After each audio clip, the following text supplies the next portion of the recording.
I will praise you, Lord. You have rescued me.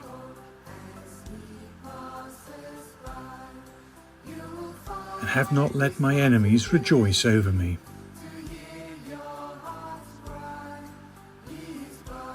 O Lord, you have raised my soul from the dead.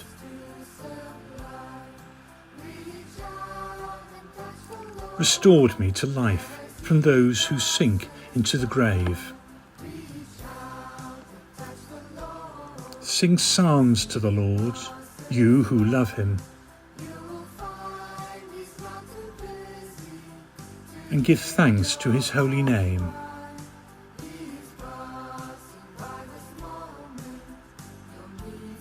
His anger lasts for a moment, his favour all through life. At night there are tears, but joy comes with the dawn. The Lord listened and had pity.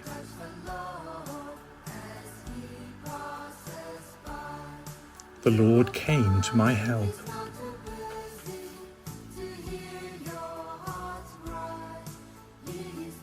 For me, you have changed my mourning into dancing.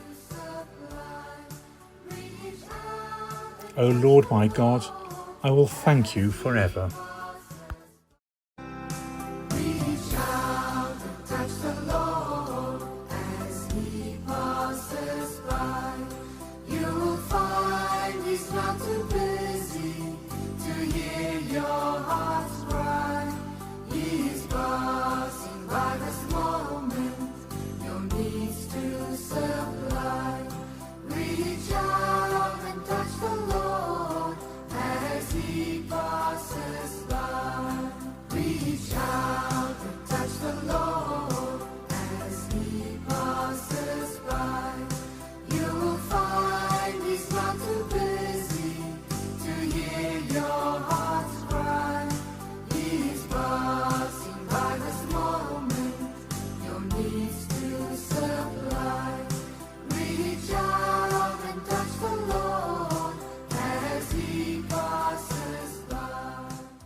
Hello, Monsignor Daniel McHugh, my reflection for the 13th week of Ordinary Time.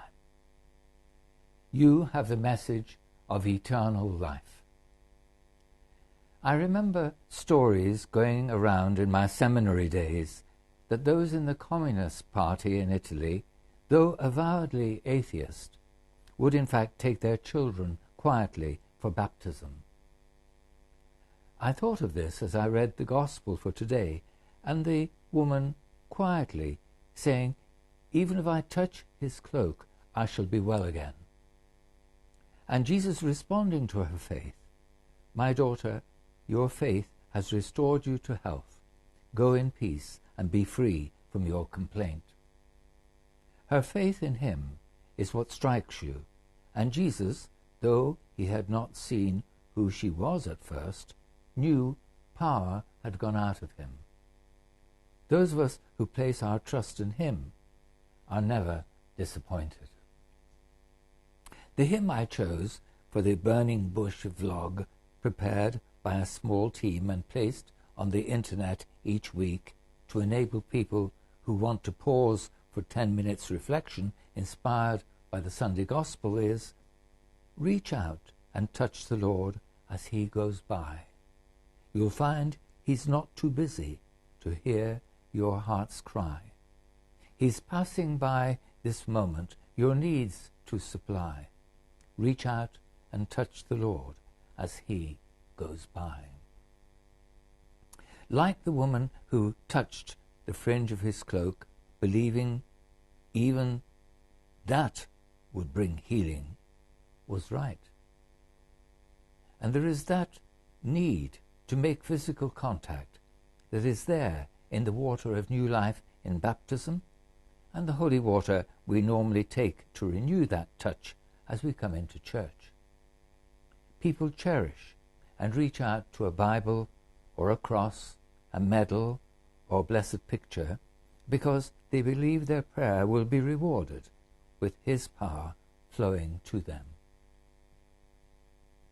The other miracle given in the Gospel passage for today is about the healing of the daughter of Jairus, a synagogue official.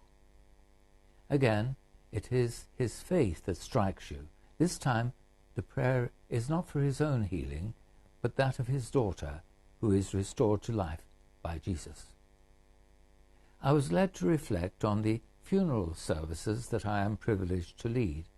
Sometimes we priests are a bit concerned about the tone, shall we say, of the services. In the Gospel, there is a great deal of commotion going on at the home of the synagogue official. People were weeping and wailing unrestrainedly. We can all recall a much more sombre and almost depressing feeling generated in the past. Today, the services are more joyful, more celebratory, almost forgetting that everyone needs Jesus to take us by the hand and lead us to the new life he offers, the new life that little girl was given in the Gospel. It is a question of balance, I think, with our funeral services. Jesus needs to be involved and asked to be present, to say those words, Talitha cum. The synagogue official is an example of that faith in Jesus that the woman has in the other miracle of the 13th Sunday Gospel.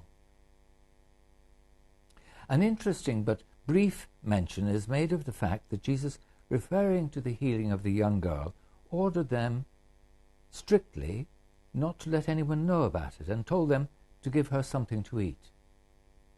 Sometimes it is said Jesus didn't want people to misunderstand his mission and was concerned that the earthly king the Jews were looking for might dominate their thinking rather than the spiritual kingdom he was offering each person.